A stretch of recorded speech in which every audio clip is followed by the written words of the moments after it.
Hi everyone, the theme for this month's Insight is navigating challenges, and obviously I'm going to be talking a little bit about whitewater kayaking. I had the opportunity recently, last weekend actually, to go whitewater kayaking with my brother-in-law on the Ottawa River.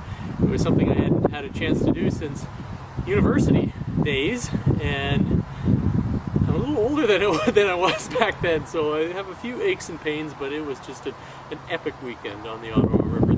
There's a record water level this year, which made the waves, the rapids, just enormous.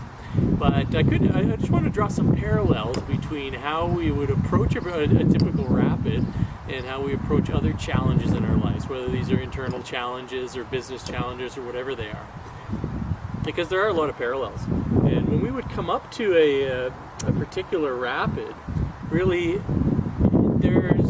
it would be foolish to go crashing down a rapid without knowing what you're getting into. So what we do is we scout the rapid. We would get out and we would study the water before actually making our pass, especially with these high water levels, because there are some very dangerous holes and waves and recirculating areas that can hold you in there, and unfortunately you can drown really if you don't know what you're doing. A lot of people are very against whitewater canoeing, whitewater kayaking, mostly it's because they don't understand it. It's all about just not going into this blindly, understanding what you're up against, and that's what the scouting and the planning is all about. So what we do is we really study the water, and I guess some of this is from experience, where I can kind of picture what that particular hole or wave or feature is going to do, whether it's going to throw us to the left, throw us to the right. Sometimes there's these eddy lines that have back-flowing water, and then you plan a course through that particular rapid. And that's exactly how you approach it, and that's not dissimilar to how we would approach a business challenge, looking at it and trying to envision the different challenges and how they will affect the course of action. And so having done that, then we actually, without doing too much more planning, because some people just get caught in the planning stages forever and ever, and I've seen some kayakers do that. I mean, just stare at the water and eventually just talk themselves into turning back. But at some point you just have to take action, you have to commit.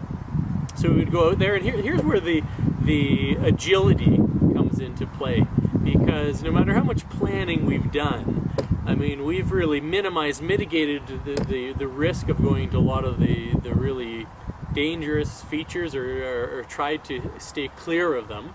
And mostly they're dangerous when you're in your boat, because you're on the surface, so that's when you're going to be recirculating, and it'll keep you in that particular wave or hole.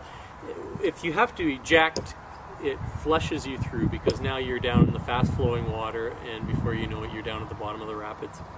But so you try to do everything according to plan, but it doesn't always happen that way. And sometimes you're underwater when you're planning on making a particular move or whatever, and that's why you have to know, you have a what I call a bomb-proof roll to get yourself vertical again, and then you make those adjustments and adapt to what you're dealing with.